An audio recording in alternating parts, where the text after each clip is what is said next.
हाँ तो दोस्तों, हम बात कर रहे थे भारत के भूगोल की। हम बात कर रहे थे भारत के भौतिक प्रदेश की, जिसके अंतर्गत अपन ने देख रहे थे उत्तर के मैदानी भाग या विशाल गंगा के विशाल मैदान की बात कर रहे थे, जिसके अंतर्गत अपन शुरुआत में बात कर रखे हैं इनके प्रारंभिक परिचय की। आज हम विशाल मैदान के क्या करेंगे, वर्गीकरण की बात करेंगे। वर्गीकरण के अंतर्गत आपके एक पहला शब्द पड़ता है या पहला भाग पड़ता है जिसको बोलते हैं आप पंजाब। पंजाब का मैदान, ठीक है। किसकी बात करेंगे? पंजाब के मैदान की बात करेंगे। पंजाब का मैदान किस प्रकार से है, क्या है? अगर हम बात करें पंजाब के मैदान की, तो एक अरबी भाषा का एक शब्द है, अरबी भाषा का एक शब्द पड़ता है, अरबी भाषा का एक शब्द है दोआब। दोआब, आपने इस आब को सुना है। ये आब जो है वो पर्यायवाची है पानी का। इसका मतलब सही से देखा जाए ना तो ये होता है दो नदियों के बीच का क्षेत्र दोआब कहलाता है। ध्यान रखना, दो नदियों के बीच का क्षेत्र क्या कहलाता है? दोआब। ऐसे ही हम बात करते हैं पंजाब की, तो ये जो पंजाब है ये पंच प्लस आप से बना है। पंच प्लस आप से किस से बना है? पंज प्लस आब, और आब का मतलब होता है दो भूमि, और आगे पंच लगा, इसका मतलब हो गया पांच। ये कहता है कि पांच नदियों के बीच का क्षेत्र है ये। पांच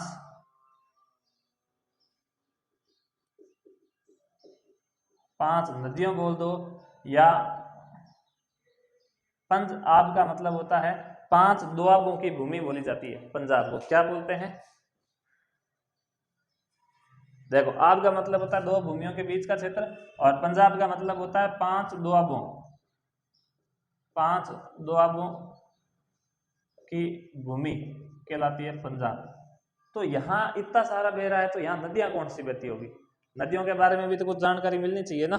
तो जो गंगा का विशाल मैदान है ना, ये जो गंगा का विशाल मैदान है ये कितनी नदियों से बना हुआ है, किस प्रकार से बना हुआ है? तो हम अगर यहाँ की बात करें कि यहाँ प्रवाहित होने वाली अगर नदियों की बात करें, यहाँ की प्रमुख नदियां, अगर हम प्रमुख नदियों की बात करें तो नदियों में आप पढ़ते हैं एक नदी का नाम आता है सिंधु नदी। कौन सी नदी आती है? सिंधु। फिर एक नदी का नाम आता है झेलम, फिर एक नदी का नाम आता है चिनाब, फिर एक नदी का नाम आता है रावी, फिर एक नदी का नाम आता है व्यास। क्या नाम आता है? व्यास। और लास्ट में एक नाम आ जाता है सतलुज नदी। क्या नाम आता है? सतलुज नदी नाम आ जाता है। ठीक है, ये खूब सारी नदियां पड़ती है। अगर हम इनके मैदानी भागों की बात करें तो ये कुछ इस प्रकार से मैदान पड़ते होंगे। देखो,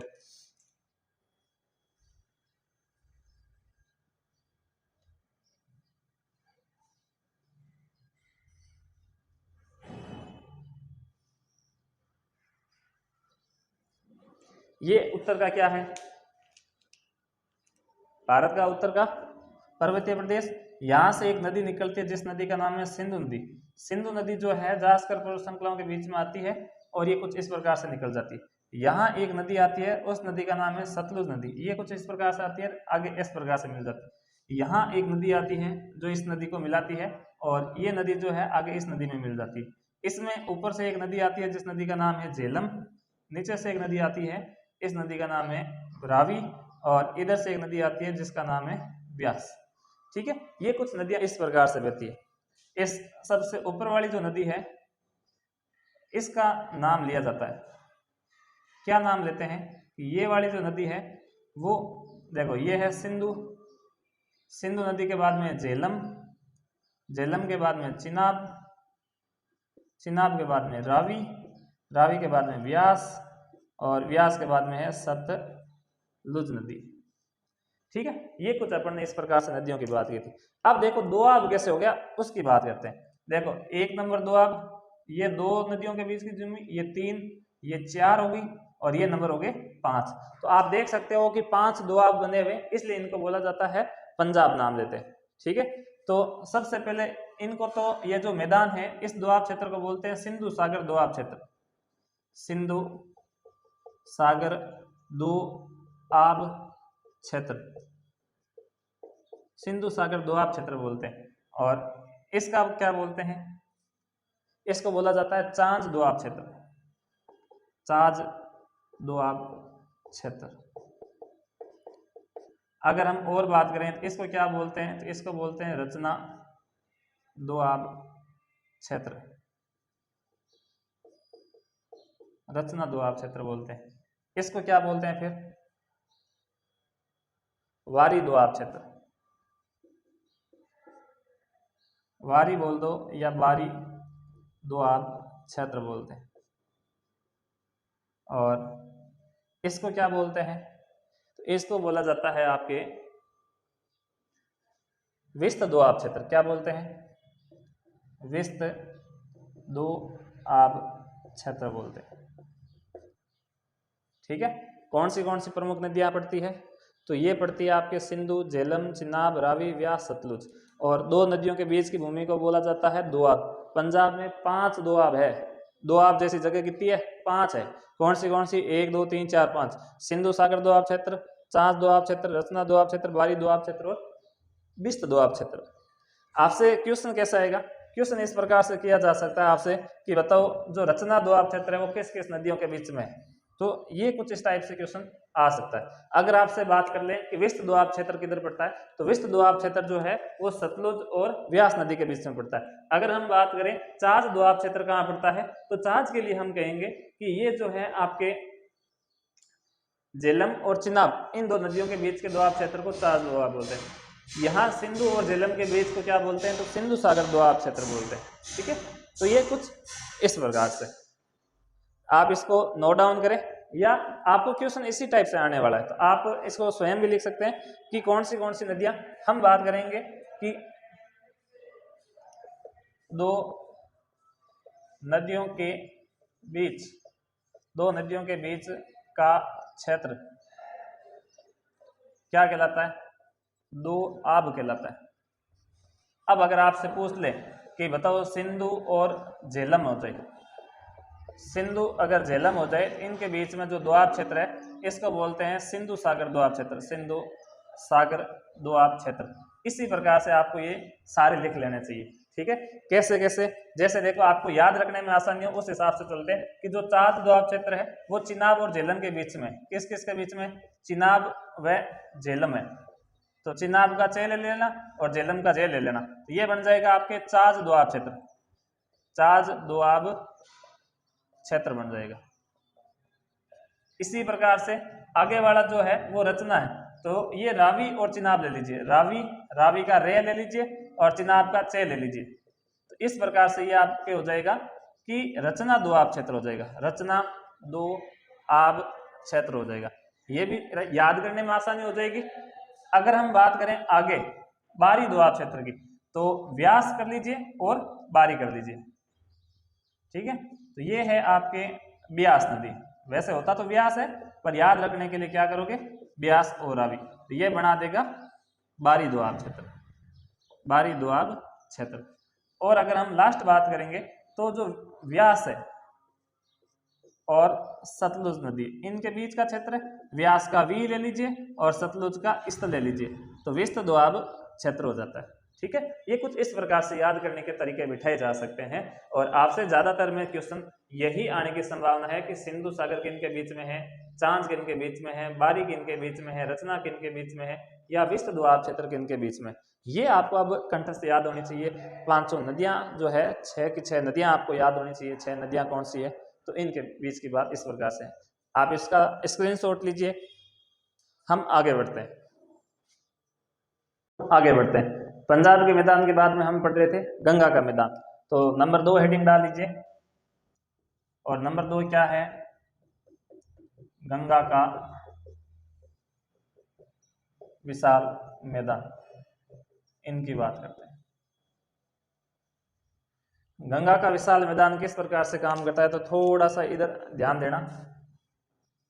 अगर हम यहां से बात करें तो देखो ये कुछ इस प्रकार से आपका हिमालय के बाद में ये आपका पड़ जाता है तराई क्षेत्र, और इसके बाद में आपके ये रह जाते हैं खादर बांगर, और ये है आपके प्रायद्वीप पठार, और इसके बाद में नदियों वाला इस प्रकार से भाग चलता है। प्रायद्वीपीय पठार की बात करते हैं, यहाँ हिमालय के ऊपर से जब नदियाँ आती है तो सबसे पहले ये नदियाँ जो है वो इस रूप में आती है और यहाँ आने के बाद में गिरती है। तो यहाँ सबसे ज़्यादा अपने प्रवाह क्षेत्र में ये जलोढ़ शंकु बनाती है। जलोढ़ शंकु बनाने के बाद में ये नदियाँ आती है आपके किसमें, तराई क्षेत्र के अंदर, बाबर क्षेत्र के अंतर्गत आती है। और यहाँ से जब तराई क्षेत्र के अंतर्गत आती है तो यहाँ आपके कुछ मैदान बन जाते हैं। यहाँ कुछ इस प्रकार से ये नदियाँ आगे बढ़ती रहती है, ये इनके विशाल मैदान होते रहते हैं। तो आपसे ये पूछा जा सकता है कि यहाँ जो मिट्टी पाई जाती है वो मिट्टी जो है वो आकार में बड़ी मिट्टी है, ठीक है, ये जो मिट्टी है वो काफी बड़ी मिट्टी के देखने को मिलती है। और इसके बाद में ये मिट्टी छोटी हो जाती है, इसके बाद में ये मिट्टी बिल्कुल बारीक मिट्टी हो जाती है। इनकी बात करते हैं अपन, ठीक है। तो हमें ये पता है कि ये वाली जो जगह है ये तो कहलाती है जलोढ़ शंकु। क्या कहलाती है? जलोढ़ शंकु कहलाती है। जलोढ़ शंकु बाबर क्षेत्र में आ गया। ये पूरा ही क्षेत्र जो है वो तराई क्षेत्र में आ जाता है, तराई क्षेत्र। और तराई क्षेत्र के अंतर्गत हम बात करते हैं कि ये जो है आपके ऊपरी गंगा का मैदान, ये मध्य गंगा का मैदान, और ये आपके कौन सी गंगा का मैदान? निम्न गंगा का मैदान। ये तो पड़ जाता है उत्तरी नहीं है, ये है ऊपरी गंगा का मैदान। एक तो ये रह जाता है, एक ये रह जाता है आपके मध्य गंगा का मैदान, मध्य गंगा का मैदान रह जाता है। और अगर हम बात करें तो ये रह जाता है आपके निम्न गंगा का मैदान रह जाता है, ठीक है। तो ये कुछ इस प्रकार से देखने को मिलती। लेकिन हम अगर आपसे पूछें कि ये किस किस जगह पर पाया जाता है तो ये आपके देखने को मिलते हैं, एक तो पश्चिमी यूपी में देखने को मिलते हैं। पश्चिमी यूपी, जो वेस्ट यूपी है ये है, इनकी बात करते हैं तो ये है पूर्वी यूपी, प्लस में बिहार बात कर सकते हैं। और ये जो है वो बिहार की सीमा से स्टार्ट होता है और ये पड़ता है आपके पूरा का पूरा पश्चिम बंगाल के अंदर। पश्चिम बंगाल की जो निम्न भूमि है वो इस क्षेत्र से ग्रसित है, ठीक है। अगर हम बात करें कि ये वाला जो क्षेत्र है ये ज़्यादा इंपॉर्टेंट है गंगा के विशाल मैदान के लिए, हम इनको बोलते हैं कि ये जो है वो अवध से मगध तक चलता है। ये अवध से मगध तक गंगा का विस्तार है। आजकल इसको बोलते हैं लखनऊ, लखनऊ से पटना तक, लखनऊ से पटना तक मिलता है। और इधर पश्चिम बंगाल का एक क्षेत्र पड़ता है जो बहुत फेमस है, दार्जिलिंग, दार्जिलिंग जगह पड़ती है, ठीक है। इसके अगर हम विशेषता की बात करें तो ये जो मिट्टी है वो बड़े कणों की मिट्टी है, इसलिए इसको बोलते हैं रेतीली मृदा या रेतीली मिट्टी बोलते हैं भाई। ये जो है वो गाद मिट्टी है, गाद मिट्टी बोल दो या गाद मृदा बोल दो। और ये पड़ती है आपके चिकनी मिट्टी, चिकनी मृदा बोलते हैं, इसी को दोमट मृदा बोल देते हैं। दोमट मृदा एकदम बारीक एकदम महीन कणों की जो मिट्टी होती है उनकी बात की जाती है, ठीक है। तो गंगा के विशाल में कुछ आपको इसी प्रकार से ये गंगा के विशाल मैदान का अपने वर्गीकरण पड़ा है, ठीक है। पश्चिम बंगाल के बाद में क्यों नहीं लिखा? क्योंकि पश्चिम बंगाल के बाद में आपके बांग्लादेश बढ़ जाता है, तो बांग्लादेश वाली ज्यादातर बातों में ये पश्चिम बंगाल की बातें सेम पड़ती है, इसलिए अपन नहीं पढ़ा। और वैसे भी बांग्लादेश एक अलग देश है तो उसका कल्चर अपने इतना दिलचस्पी नहीं दिखाते, ये भी एक कारण मान सकते हैं आप। फिर अगर हम बात करें कि गंगा के विशाल मैदान के वर्गीकरण की अगर बात करें, देखो गंगा के विशाल मैदान के वर्गीकरण की अगर बात की जाए तो ये वर्गीकरण एक तो आप बता सकते हैं कि क्रम संख्या, एक है गुण, और यहाँ आप बता सकते हैं कि कौन सा है। एक तो है ऊपरी गंगा का मैदान,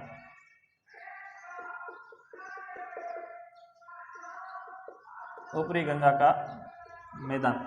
और अगर हम बात करें इसको बोलते हैं फिर ये मध्य गंगा का मैदान। और हम बात करेंगे यह है निम्न गंगा का मैदान, निम्न गंगा का मैदान। ये कुछ इस प्रकार से पढ़ते हैं भाई,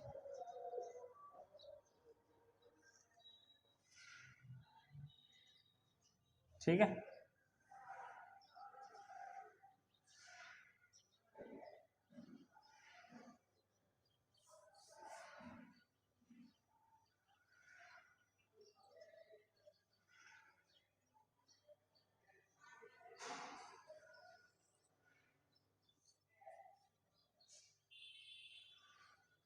देखो हम अगर बात करें सबसे पहले अगर कोई चीज की बात की जा सकती है तो यहाँ मृदा किस प्रकार की पाई जाती है, ठीक है, या पूछा जा सकता है कि विस्तार किस प्रकार का। तो हम सबसे पहले अगर बात करें तो सबसे पहले नंबर 1 की बात कर लेते हैं कि ये किस क्षेत्र में पड़ते हैं। क्षेत्र बताएंगे तो ऊपरी गंगा का मैदान जो पड़ता है ये तो पड़ता है तराई क्षेत्र के अंदर, तराई क्षेत्र। ये मध्य गंगा का मैदान पड़ जाता है आपके बांगर में, बांगर जलोढ़ मृदा पढ़ी थी आपने, और ये बिल्कुल पड़ जाता है खादर क्षेत्र के अंतर्गत, ये आपको देखने को मिलेगा। नंबर 2 की अगर बात करें, कहें कि सर विस्तार किस प्रकार का है, तो विस्तार के अंतर्गत हम बात करेंगे कि ये जो है तराई क्षेत्र वाला ये तो पड़ता है पश्चिमी उत्तर प्रदेश, और इनकी बात करते हैं तो ये पड़ते हैं आपके पूर्वी यूपी प्लस बिहार की अगर बात की जाए, और ये पड़ते हैं आपके पश्चिम बंगाल, है ना। अगर हम क्षेत्र विशेष की बात करें तो ये कुछ इस प्रकार से बात की जा सकती है। अगर हम मृदा की बात करें तो ये तो है रेतीली मृदा। अगर हम इस मिट्टी की बात करें तो ये है आपके कौन सी मिट्टी, गाद मृदा है ना, गाद मृदा है। गाद को ही आप क्या बोलते हो, सिल्क बोलते हो, गाद या सिल्क मृदा। और इसको बोलते हैं आपके दोमट मृदा, दोमट का ही एक नाम और लेते हैं आप चिकनी मृदा, ये मृदा पढ़ सकते हैं। फिर अगर आप यहाँ देखना चाहें ढाल कि ढाल किस प्रकार से देखने को मिलती है, तो ढाल में आप सबसे पहले क्या देखोगे, ढाल में जो रेतीली मृदा वाली ढाल है वो 300 से 100 मीटर है, और जो मध्य वाली है वो 100 मीटर से लेकर के 50 मीटर तक है, 50 मीटर है, और जो निम्न गंगा का मैदान है वो 50 मीटर से भी कम है। इसीलिए आप देखते हैं कि ये जो पश्चिमी बंगाल है इसमें डेल्टा बनते हैं, डेल्टा हमेशा उस स्थान पर बनते हैं जहां पर नदी जो है वो अपना पानी छोड़ने वाली है, उस जगह पर जो है एकदम सपाट बना हुआ है, कहीं कोई ढाल है ही नहीं, पानी हर दिशा में जाने के लिए स्वतंत्र होता है, तो पानी भी अपनी एक दिशा को बदल करके कोई 10-15 एक दिशा बना लेता है, और इस प्रकार से धीरे धीरे डेल्टा बन जाते हैं, ठीक है। वहां की जो आपको ढाल देखी जाएगी वो 50 सेमी से भी कम होती है। अगर हम बात करें यहाँ की वर्षा की, तो वर्षा किस प्रकार से देखने को मिलती है, तराई क्षेत्र के अंदर किस प्रकार से मृदा देखने को मिलेगी, तो ये पड़ जाती है आपके 100 से 200 सेमी, 100 से 200 सेमी वर्षा पड़ जाती है ऊपरी गंगा के मैदान में, और यहाँ 200 सेमी से 300 सेमी यहाँ पड़ जाती है, और जो खादर क्षेत्र है वहाँ 300 सेमी से भी अधिक वर्षा होती है, 300 सेमी से भी अधिक वर्षा होती है। अगर हम बात करें नंबर 6 की, तो नंबर 6 में हम बात क्या कर सकते हैं कि यहाँ जो मृदा है वो मृदा में गुणों में कैसी है, मृदा गुण की अगर बात करें, यानी भाई उपजाऊ कौन सी है कौन सी नहीं है, तो रेतीली मृदा जो होती है वो कम उपजाऊ होती है, या आप कह सकते हो कि सबसे कम है, सबसे कम उपजाऊ है, और इसके बारे में कह सकते हो कि ये ठीक ठाक उपजाऊ है, और ये सर्वाधिक उपजाऊ है, सर्वाधिक उपजाऊ मृदा है। अगर हम और बात करें नंबर 7 की, तो फसलें किस प्रकार की होती है, फसल की अगर बात करें या फसलें कैसे देखने को मिल सकती है, तो ऊपरी गंगा के मैदान में देखने को मिल सकता है, एक तो आपको गन्ना और चावल क्या देखने को मिल सकता है, एक तो आपको मिल सकता है गन्ना, एक मिल सकता है आपके चावल। अगर हम बात करें कि मध्य गंगा में आपको क्या देखने को मिल सकता है, तो आपको देखने को मिल सकता है एक तो कपास और एक देखने को मिल सकता है चावल। और दार्जिलिंग जो क्षेत्र पड़ता है यहाँ एक ही बहुत अधिक मात्रा में होता है, इसलिए हम कहते हैं कि यहाँ वर्ष भर लोग चावल बोते हैं, और इसलिए जो बिहारी लोग हैं, पश्चिमी बंगाल वाले जो लोग हैं, उनको चावल खाना बहुत पसंद है, चावल के वो हर प्रकार का आइटम बनाते हैं। अगर राजस्थान में कहीं कोई विवाह हो रहा है ना, तो अगर बिहारी वहां पर गया है तो बिहारी की सबसे फेवरेट कोई डिश है तो वो है दाल चावल। अगर उस पूरी शादी के अंदर बढ़िया से बढ़िया आइटम बना है, जैसे कतलियां बनी है, गुलाब जामुन बने हैं, और वहां पर दाल चावल नहीं है, तो वो उन बिहारी लोगों के लिए पूरी की पूरी शादी बेकार अटेंड करना। तो उनका एकमात्र मकसद होता है कि जैसे तैसे करके चावल को अटेंड किया जाए, क्योंकि वो उनके परिधान, उनकी परंपरा में आ चुका है कि चावल को किस प्रकार से उपयोग में लेना चाहिए, ठीक है। हमने बात की है देखो ये आपके हिमालय, यहाँ से पहाड़ों से जब नदी उतरती है तो जलोढ़ शंकु बनाती है, कंकड़ पत्थर है। इसके बाद में बड़ी मिट्टी रह जाती है तो उसको बोलते हैं रेतीली मृदा। फिर ये मिट्टी घिसने के बाद और छोटी हो जाती है जिसको गाद या सिल्क मृदा बोलते हैं। और जब ये मिट्टी और छोटी हो जाती है तो इसको बोलते हैं दोमट या चिकनी मृदा बोलते हैं। एक आपने नाम सुना है क्या, हरित क्रांति? आपने नाम सुना है हरित क्रांति? बताओ सबसे उपजाऊ मिट्टी कौन सी होगी? दोमट मृदा होगी ना। लेकिन अगर आपसे पूछा जाए कि पैसे वाले किसान किधर देखने को मिलेंगे, तो वो मिलते हैं आपके हरियाणा, पंजाब उस साइड में।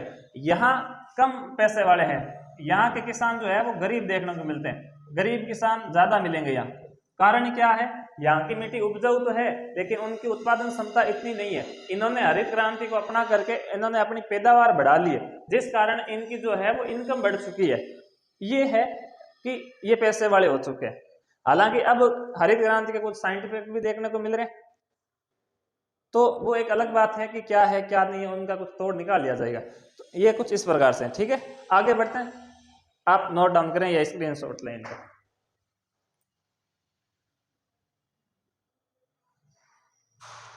चलिए दोस्तों आगे बढ़ते हैं। हम बात करते हैं किसकी? पश्चिमी मरुस्थलीय प्रदेश की या पश्चिमी मरुस्थलीय मैदान की बात करते हैं। तो नंबर 3 है ये आपके पश्चिमी मरुस्थलीय प्रदेश, इनकी बात की जाती है। आपसे पूछा जा सकता है कि पश्चिमी मरुस्थलीय प्रदेश का निर्माण किस काल में हुआ है? पश्चिमी मरुस्थलीय प्रदेश का निर्माण किसमें हुआ था? तो हम बात करते हैं, हमने थोड़ी बहुत बात की भी है कि हमने कहा था कि ये जो है वो आपके मान हिमालय, ये मध्य हिमालय, ये शिवालिक के बाद में कुछ आपके इस प्रकार से था, और इसके बाद में ये आपके कौन सा था? इधर बात करते हैं तो ये अंगारा लैंड था भाई, अंगारा लैंड। और अंगारा लैंड के बाद में इधर था गोंडवाना लैंड। अंगारा लैंड और गोंडवाना लैंड में कौन सी क्रिया होती है? तो वो होती है अभिसरण की क्रिया। अभिसरण की क्रिया होती है, और इस अभिसरण की क्रिया के दौरान यहाँ पर 3 प्रकार की पर्वत श्रृंखलाएं निर्मित हो जाती है। एक तो ये है, दूसरी ये है, तीसरी ये। इसको बोलते हैं मान हिमालय, इनको बोलते हैं मध्य हिमालय, और इनको बोलते हैं शिवालिक। और यहाँ आपके रहता था टेथिस सागर। ये टेथिस सागर जो है, इधर से गंगा, सिंधु और ब्रह्मपुत्र नदियां आ जाने के कारण ये जो टेथिस सागर है वो अवसादों से भर गया था। अवसाद भर जाने के कारण यहाँ नदियां प्रवाहित हुई थी, ये जो है वो कुछ मैदान इस प्रकार से आने लग गया था, ठीक है। लेकिन ये हो गया था कि यहाँ अभी भी एक क्षेत्र पड़ता था और उसको बोलते थे, ये आपके कौन सा लैंड? गोंडवाना लैंड। और इस गोंडवाना लैंड के अंदर कुछ थोड़ा खाई वाला हिस्सा बच गया था, और इस वाले क्षेत्र के अंदर पानी नहीं पहुंच पाया था, इसलिए कहते हैं कि ये जो है वो एकदम शुष्क मैदान बन गया था, शुष्क मैदान का निर्माण हो गया था। ये भी इस पूर्वी मैदान के साथ में ही होता है, इसलिए हम जानते हैं कि उनका काल कौन सा था? प्लीस्टोसीन काल, प्लीस्टोसीन काल बोलते हैं। और प्लीस्टोसीन काल का एक और नाम मिलता था, अपन उनकी भी बात कर लिया, चतुर्थ काल की बात करते हैं, ठीक है। तो इस शुष्क मैदान के बनने के कारण ही क्या है? कारण यह है कि ये गोंडवाना लैंड जो है उसकी खाई में बना है। गोंडवाना भूमि के खाई का जो कुछ निचला एक स्थल रह गया था, गोंडवाना लैंड या गोंडवाना भूमि की खाई में निर्मित हुआ रही, ठीक है। तो ये बड़ी बातें की जाती है इनके बारे में, और इसी प्रकार से ये मैदान है, और ये क्या है? मरुस्थल है। इसमें तो पानी है, अवसाद है, नदियां बहती है। इसमें नदियां नहीं बहती, इनमें अवसाद नहीं मिलते। हालांकि अवसाद है तो वो टेथिस सागर के अवसाद है, इसलिए यहाँ पर खारे पानी के अवशेष खूब सारे देखने को मिलते हैं, क्योंकि यहाँ की जो मिट्टी है वो खारी हो चुकी है। तो हम अगर बात करें कि इनका निर्माण कैसे हुआ था, है ना, तो निर्माण सेम टू सेम क्रिया।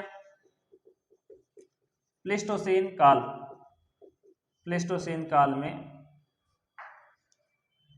काल में हिमालय नदियों द्वारा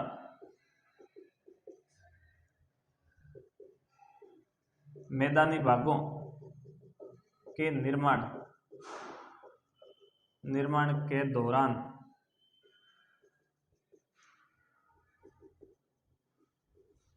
गोंडवाना लैंड की खाई में निर्मित शुष्क मैदान क्या कहलाया था? क्या कहलाया? पश्चिमी मरुस्थलीय प्रदेश कहलाया। अगर किसी ने निर्माण की बात की है तो सर विस्तार भी बताओ फिर इनका कितना है। अगर हम इनके विस्तार की बात करें तो ये 3.5 नहीं है, 3.58 लाख वर्ग किलोमीटर के अंदर फैला हुआ है। कितना है पश्चिमी मरुस्थलीय प्रदेश का विस्तार? तो ये है 3.58 लाख वर्ग किलोमीटर के अंतर्गत। अगर हम पूछें कि ये जो पश्चिमी मरुस्थलीय है वो कहाँ पाया जाता है, तो हम कहते हैं कि एक तो आपके पड़ता है ये पश्चिमी, या कह सकते हैं कि दक्षिण पश्चिमी पंजाब है, फिर कह सकते हैं कि पश्चिमी हरियाणा मिल जाएगा, हरियाणा। फिर हम कह सकते हैं कि पश्चिमी पूरा का पूरा राजस्थान मिल जाएगा। फिर हम कहेंगे कि ये जो है वो कच्छ का रण मिल जाएगा, कच्छ का रण गुजरात मिल जाएगा। इन इतनी क्षेत्र के अंदर इनका विस्तार देखने को मिलता है। और विशेषता क्या देखने को मिलती है? अगर हम बात करें इनके विशेषताओं की, तो यहाँ वाला पॉइंट मैं थोड़ा यहाँ बना रहा हूँ। अगर हम बात करें इनके विशेषता की, तो विशेषता के बारे में हम ये कहते हैं कि ये पश्चिमी मरुस्थलीय प्रदेश जो है वो टैप्टी सागर के ऊपर उठने से बना है। पश्चिमी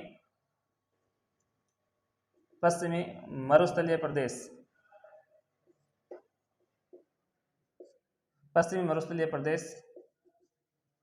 टेथिस सागर के ऊपर उठने से बना है, ऊपर उठने से बना है। इसलिए यहाँ मृदा में खारे पानी के अवशेष, यहाँ मृदा में खारे पानी के अवशेष, और अवशेष नहीं समझ में आते हैं तो आपको समझना चाहिए लवण पाए जाते हैं। जैसे अच्छा, इनका परिणाम कैसे नजर आया? खारे पानी के अवशेष हम कैसे मान लें? तो हम कहते हैं कि इन लवणों के कारण यहाँ राजस्थान में खूब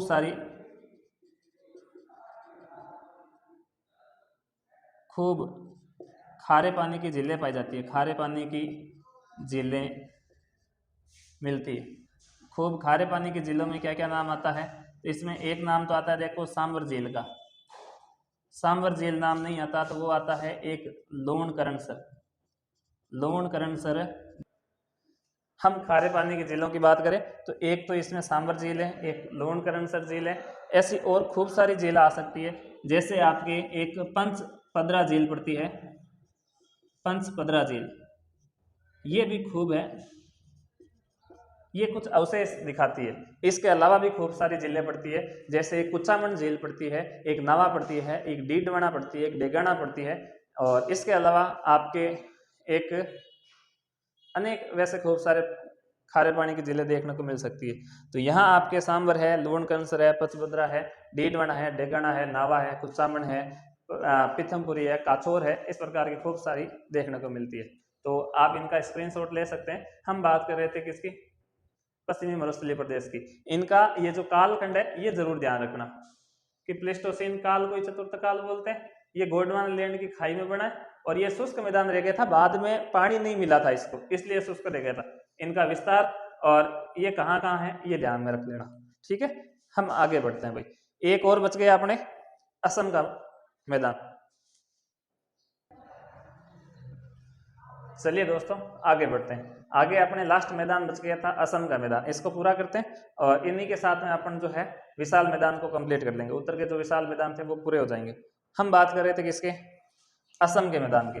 असम का जो मैदान है वो पड़ता है ब्रह्मपुत्र में, इसलिए इसको बोलते हैं, यहाँ तो नदी बहती है, उस नदी का नाम है ब्रह्मपुत्र नदी। इसको लोग ब्रह्मपुत्र का मैदान भी बोलते हैं। तो अचरज की बात नहीं है भाई। कारण क्या होता है कि इनका जो निर्माण है वो कैसे हुआ था? तो हम कहते हैं कि यहाँ एक तो नदी चलती है ब्रह्मपुत्र, ब्रह्मपुत्र नदी एवं इनकी या इसकी सहायक नदियां, सहायक नदियों द्वारा निर्मित मैदान क्या कहलाता है। अब कारण क्या है जानते हैं क्या आप? तो देखिए कारण हम यहां समझाते हैं आपको।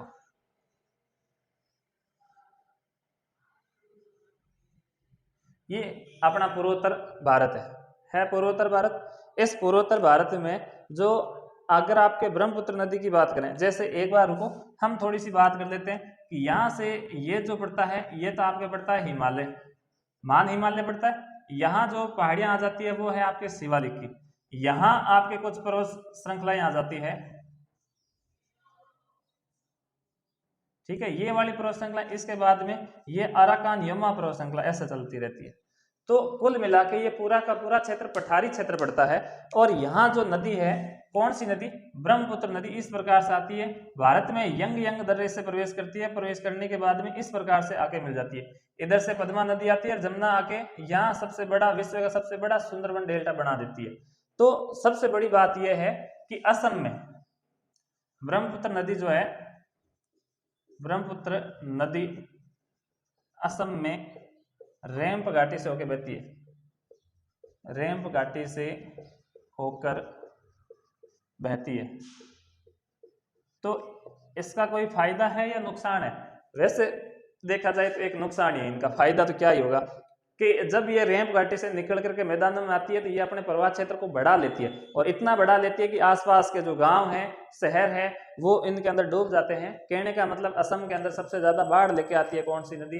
ब्रह्मपुत्र नदी। आपसे ये क्वेश्चन किया जा सकता है कि भारत में सबसे ज्यादा बाढ़ ग्रसित राज्य कौन सा है, तो वहां नाम लेना आपको असम, ठीक है। अगर हम असम नदी की और विशेषताओं की बात करें, जैसे ये ब्रह्मपुत्र नदी असम में इस प्रकार से चल रही है, चलते चलते ये अपने मैदानी क्षेत्र में आती है, तो रैंप घाटी से निकलने के बाद में ये कुछ नदी इस प्रकार से आ जाती है, फिर ये सामान्य होती है और ये कुछ इस प्रकार से होकर ये असम से निकल जाती है और बांग्लादेश में चली जाती है। लेकिन जब ये नदी किस में आती है? असम के अंदर आती है, तो यहाँ खूब बड़े बड़े द्वीप छोड़ देती है, यहाँ इस प्रकार के बड़े बड़े द्वीप छोड़ देती है, और यहाँ जो है वो टापू बन जाते हैं, एक द्वीप जैसे बन जाते हैं, नदी के अंदर ही द्वीप बन जाते हैं भाई, सबसे बड़ी बात हो, ठीक है। तो हमें ये अचरज की बात लगती है कि हाँ ठीक है कि रैंप घाटी से होके आई, समझ में आती है, आने के बाद में ये यहाँ पर ऐसे फैल गई, ये भी बात समझ में आती है कि ये इस प्रकार से आगे निकल गई थी, लेकिन जहां इनको जगह मिली वहां से निकल गई, जहां इनको जगह नहीं मिली उस जगह को छोड़ती भी निकल गई है। तो ये कुछ नदी जो है वो इस प्रकार से प्रवाही क्षेत्र में आ जाती है और बीच बीच में नदी द्वीप बना देती है। तो हम कहते हैं कि रैंप घाटी से होके बहती है। इसका एक नुकसान ही है कि असम में रैंप घाटी से होके बहती है, इसलिए ब्रह्मपुत्र नदी अधिकांशतः बाढ़ लेके आती है। किसमें? असम के अंदर। कौन लेके आती है? ब्रह्मपुत्र नदी लेके आती है। दूसरा हम यह भी पढ़ते हैं कि ये जो ब्रह्मपुत्र नदी है, ब्रह्मपुत्र नदी असम में अनेक नदीय द्वीप बना देती है, नदीय द्वीप बनाती है। और नदीय द्वीप के अंतर्गत आप पढ़ते हैं खूब सारे ऐसे द्वीप, अनेक द्वीप मिलते हैं, और पूरे विश्व का सबसे बड़ा कोई द्वीप है तो उस द्वीप का नाम है मांजुली द्वीप। क्या नाम मिलता है? मांजुली द्वीप नाम मिलता है,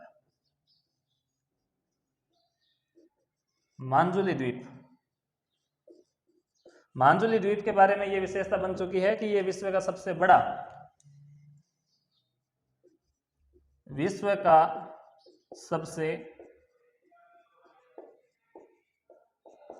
नदीय द्वीप है, ठीक है। और असम के अभी भूतपूर्व एक सीएम हुए थे, एक मिनट, और इस मांजुली द्वीप पर जो जनजातियां निवास करती है उस जनजाति का नाम है सोनवाल जनजाति। कौन सी जनजाति है? सोनवाल। यहां जनजाति कौन सी निवास करती है? सोनवाल जनजाति निवास करती है। असम के अंदर अभी वर्तमान में सीएम अलग है, इनसे पहले जो भूतपूर्व सीएम की बात करते हैं, भूतपूर्व एक सीएम बने थे, उनका नाम था सर्वानंद सोनोवाल। उन्होंने इस मांजुली द्वीप को जिला घोषित किया था भाई, जिला घोषित कर दिया था। ठीक है, किसको? मांजुली द्वीप को। यहाँ कौन सी जनजाति निवास करती है? सोनवाल जनजाति निवास करती है। यहाँ सोनवाल जनजाति के एक सीएम बन गए थे सर्वानंद सोनवाल, और उन्होंने इस मांजुली द्वीप को बड़े क्षेत्र होने के कारण क्या कर दिया था? जिला घोषित कर दिया था। तो ये आप कुछ इस प्रकार से पढ़ते हैं भाई। तो कुछ समझ में आया आपको? देखो, रेम्प घाटी से होके बहती है। रेम्प घाटी किसको बोलते हैं पता है क्या? रेम्प घाटी होती है एकदम पतली संकरी घाटी होती है। जैसे ये नहीं होता कि जैसे दो पहाड़ी क्षेत्र है और उन दो पहाड़ी क्षेत्रों के बीच से अगर कोई नदी निकलती है ना, यहाँ से अगर कोई नदी निकल रही है तो यहाँ जो घाटी बनेगी वो एकदम पतली रे पतली होगी। कुछ इस प्रकार से घाटी देखने को मिलती है, और यहाँ ऐसे खूब सारी नदियां चलती है ना। तो ये वाला जो क्षेत्र है वो रेम्प घाटी कहलाती है, पतली संकरी घाटी कहलाती है। भ्रंश घाटी भी बोलते हैं लोग इनको। ये अनेक नदी द्वीप जो है वो छोड़ती है, इस कारण असम के अंदर ब्रह्मपुत्र नदी अक्सर बाढ़ लेके आती है। अच्छा, एक क्वेश्चन अगर आपके और ये भी बन जाए ना कि यहां पर नोट डाल के लिख लें आप, या तो कि भारत का सर्वाधिक बाढ़ग्रस्त राज्य कौन सा है, तो नाम लेना है आपको असम। अगर 2 नंबर पर लेंगे तो वो आएगा पश्चिम बंगाल, 3 नंबर पर लेंगे तो नाम आएंगे बिहार के। ठीक है, तो ये कुछ इस प्रकार से चलते रहते हैं, लेकिन सबसे ज्यादा कहीं पर बाढ़ आती है तो उसका नाम क्या है? असम है। और वहां बाढ़ लेके कौन आती है? ब्रह्मपुत्र नदी लेके आती है। और ये जो ब्रह्मपुत्र नदी है वो यहाँ किस में मिल जाती है? ये मिल जाती है आगे पद्मा के अंदर, और इसका खुद का नाम पड़ता है जमुना नदी। जमुना और पद्मा मिलके विश्व का सबसे बड़ा डेल्टा बनाती है, जिसको बोलते हैं सुंदरबन डेल्टा। सुंदरबन डेल्टा बनाती है। ठीक है, तो ये याद रखना भाई। चलिए दोस्तों, ये आपके उत्तर के विशाल मैदान कंप्लीट होते हैं। हम मिलते हैं अगली क्लास में एक नेक्स्ट टॉपिक के साथ में। तब तक के लिए धन्यवाद।